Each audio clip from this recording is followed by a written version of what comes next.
Доброго дня, мене звуть Андрій Любка, і я людина з кількома ідентичностями, в тому числі професійними, бо, по-перше, я письменник, і це те, як я бачу себе в цьому світі, але крім цього, я також громадський діяч, іншого слова не підібрати, можна сказати, активіст. Я працюю в громадському секторі, і моєю роботою є робота у Інституті Центральної європейської стратегії, громадської організації, аналітичному центрі, який ми з друзями створили вже 6 років тому.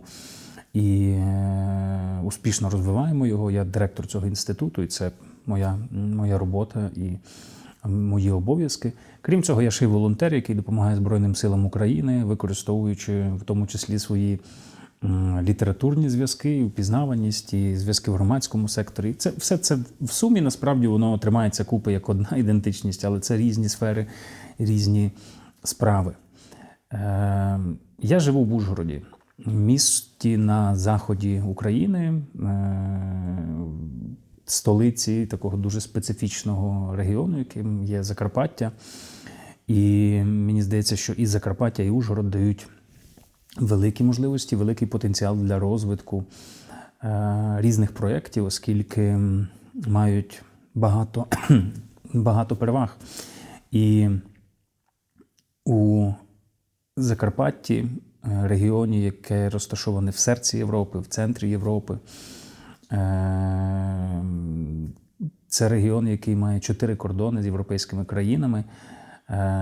Все ще, на мій погляд, є багато роботи, є багато того, що треба просто взяти, організувати, зробити, осмислити, переінакшити, оновити, осучаснити. І це саме те, чим займаємося ми з командою, чим займаюся я. Як письменник я намагаюся це робити в своїх літературних творах. Більшість із них так чи інакше вкорінені в Закарпаття, більшість із них або відбуваються там, або герої із Закарпаття. І осмислюючи своє середовище і даючи цю поживу читачам, я з одного боку відкриваю цей регіон світу і Україні, і решті світу. Але також, з іншого боку, це робота і для оновлення. Та? От мені здається, що закарпатцям треба оновити прошивку, та?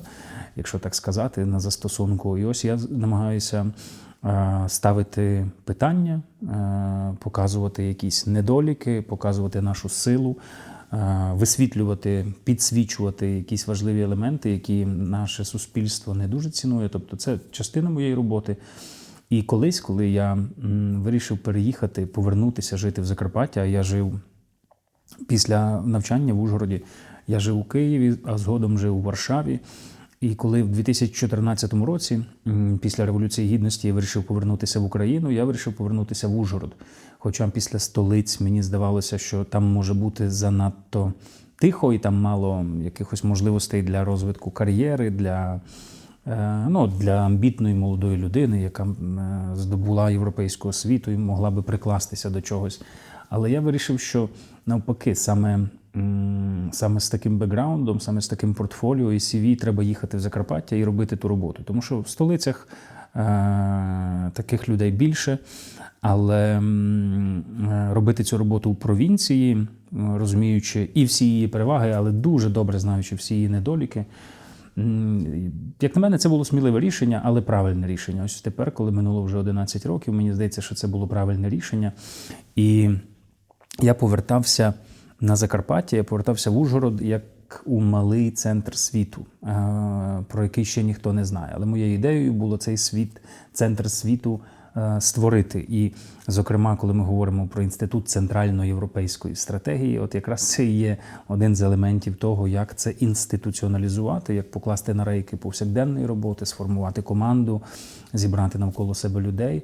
Тобто я продовжую у цій сфері працювати, і мені здається, що за ці роки, 11 років, відколи я повернувся на Закарпаття, багато людей, багато середовищ професійних, культурних, громадських, просто читацьких у різних країнах світу вперше довідалися про Закарпаття або краще його пізнали.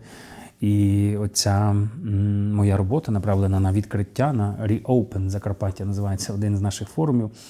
Мені здається, що вона дає якісь конкретні плоди. І головне, що тут щоб не виглядало. Знаєте, ви зараз чуєте, що я вирішив повернутися, і це ніби я мав якісь великі проекти. Ні, я вирішив повернутися, бо на Закарпатті добре жити, бо це прекрасний регіон, це хороші люди, класна кухня, географічна близькість. Тобто, насправді, я, роблячи це, я кайфую. Я живу, і я вважаю, що от моє життя добре, бо воно дає користі іншим і якомусь спільному благові.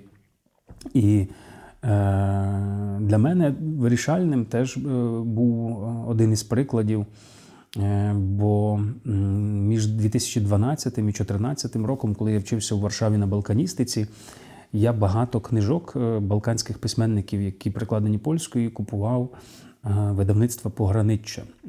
І я знав про їхню діяльність, я знав про поїздки Кшиштофа Чижевського у Югославію, а потім у 2013 році під час одного з проєктів мені вдалося поїхати у Красногроду, познайомитися особисто. З того часу ми приятелюємо, але для мене оцей приклад, живий приклад людини, яка може робити важливі глобальні речі у дуже маленькому місці, перетворюючи її, це місце і регіон на центр світу.